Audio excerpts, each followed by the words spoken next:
Assalamualaikum warahmatullahi wabarakatuh. Kumaha damang mugia urang sadayana dina dinten ieu aya dina kaayaan sehat walafiat. Dina pangajaran dinten ayeuna materi di kelas 7 semester hiji nyaeta ngeunaan paguneman. Aya nu terang teu naon ari paguneman teh? Muhun leres. Ari paguneman teh nyaeta obrolan, wangkongan. Lamun dina bahasa Indonesia mah disebutna teh percakapan. Pami dina bahasa Inggris disebutna dialog. Ta urang ti mimiti hudang isuk-isuk nepikeun ka sare deui teh pasti urang ngalakukeun paguneman nya. Naha eta jeung batur saimah, naha di jalan, naha di pasar, naha di sakola, jeung babaturan sakelas atau jeung guru. Tah, orang pasti ngalakukeun paguneman. Naha jeung nu wawuh atawa jeung nu teu wawuh. Komo jeung nu wawuh mah pasti ngayakeun pagunemanna teh ngobrolna teh kacida resepna. Cacakan nu teu wawuh oge sok ngayakeun paguneman najan ukur ngucapkeun salam. Tah ku kituna dina pangajaran ayeuna urang diajar paguneman tangtuna wae ngagunakeun bahasa Sunda. Tadina pangajaran paguneman ieu tujuan pangajaranna dipiharep sangkan hidup teh bisa maca teks paguneman kalawan bener. Nu kadua, sangkan hidup bisa ngaregepkeun teks paguneman kalawan saregep. Nu katilu, sangkan hidup bisa metakeun paguneman kalawan mernah, luyu jeung tokohna. Nu kaopat, sangkan hidup bisa ngaidentifikasi kecap-kecap nu aya dina teks paguneman. Tah sateu acan kana materi, Ibu baris macakeun teks paguneman anu judulna Nganjang ka Imah Didi. Mangga diregepkeun ya, bari diperhatoskeun buku modulna dina kaca 5 dugikeun ka kaca 6. Mangga urang baca sasarengannya. Nganjang ka Imah Didi. Assalamualaikum. Waalaikumsalam. Walar Bunani bari gura-giru mukakeun pantoh hareup. Sahanya? Bunani neuteup barudak lalaki duaan nu keur ngajaranteng hareupeun panto. Abdi Asep, Bu. Pami ieu Deden, rerencangan Didi di sakola. Cek Asep mani rengkuh pisan. Oh, muhun. Mangga atuh kalebet heula. Bunani mukakeun panto mere jalan ka Asep jeung Deden. Asep jeung Deden sapsup ka rohang tamu. Dupi Didina aya, Bu? Asep nanya deui. Aya, nuju ka bumi ninina heula, sakedap deui oge wangsul geura. Walar Bunani. Teu sawios abdi ngiring ngantosan di dieu? Cek Deden. Nya henteu atuh, mangga wae. Walar Bunani. Muhun, tadina bilih ngawagel padamelan ibu.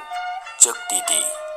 Henteu, da ibuna oge nuju teu gaduh padamelan naon. Walar Bunani bari imut dareh deh. Bari ngadaguan Didi teh, Asep jeung Deden diajakan ngobrol ku Bunani. Bari teu poho disuguhan. Sanggeus Didi datang mah, Bunani kapawon deui. Asep jeung Deden teh lila oge nganjangna, da migawe PR basa Sunda heula. Pabebeurang kakara aramitan ka Bunani. Permios bade wangsul, Bu. Cek Asep jeung Deden meh bareng mani rengkuh. Mangga, kade hati-hati di jalanannya. Walar Bunani. Hapunten abdi duaan parantos ngarepotkeun ka ibu. Cek Didi.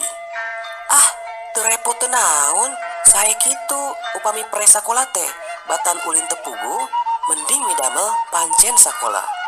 Saur Bunani deui. Muhun, Bu, hatur nuhun parantos kersa direrepot. Nuhun nyadi, tembal Deden. Muhun, sami-sami. Walar Bunani jeung Didi meh bareng.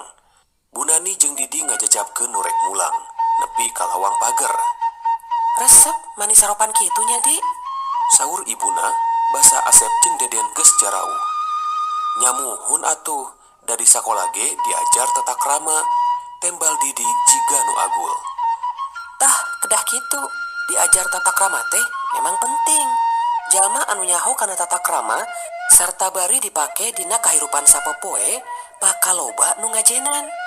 Sabalikna kajalma anu culanggung teu nyaho sopan santun moal aya nu resepen. Saur Bunani deui.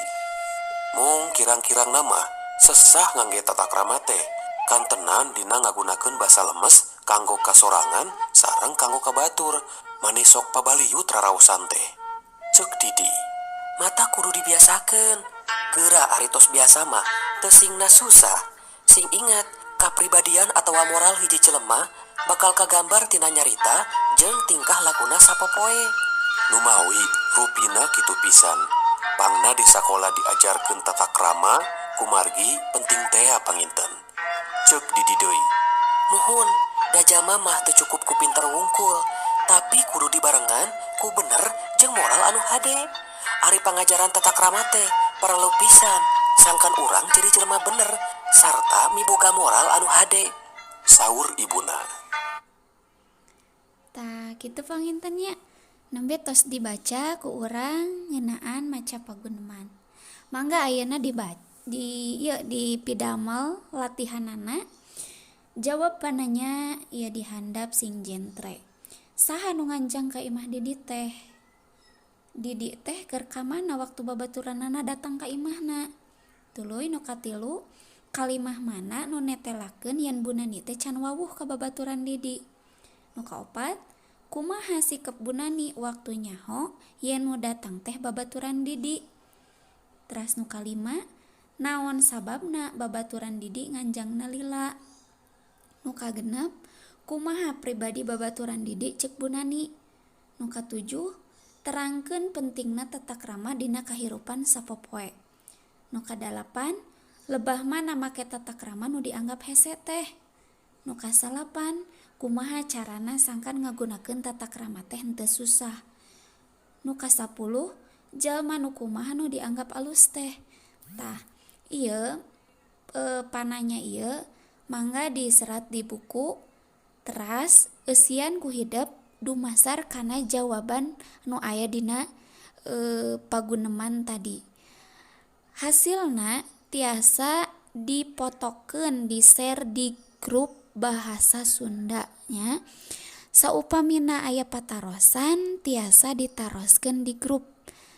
Panginten dina pangajaran dinten ayeuna dicekapkeun sakieu wae. Hapunten bilih aya cariosan nu kirang merna.